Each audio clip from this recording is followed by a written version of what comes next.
राज ठाकरेंना जातीयवादाचा कळवळा आला अशा शब्दात जरांगेंनी टोला लगावलाय। काल मराठ्यांच्या मुलांना मारहाण झाली, तो जातीयवाद नाही का असा सवाल जरांगेंनी केलाय। तर तुम्ही आमची घरं जाळली, एखादी चापट सहन करा असं लक्ष्मण हाके यांनी म्हटलंय।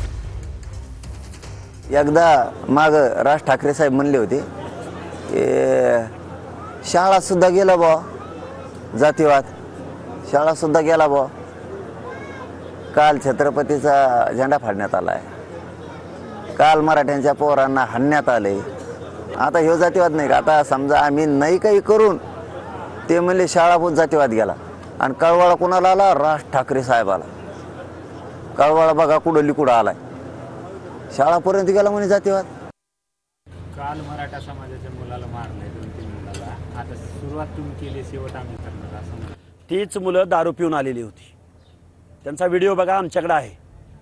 तोच माणूस म्हणतो की आम्ही दारू पिऊन आलोय। एखाद दुसरी चापट मारली असेल तेवढं सहन करायचं ना। अरे तू तर आमची घरं जाळलेत, काय काय केलंय तुम्ही? नाभिक समाजाच्या घरावर हल्ले करणारे तुम्ही, एक चापट सहन करा ना तेवढी।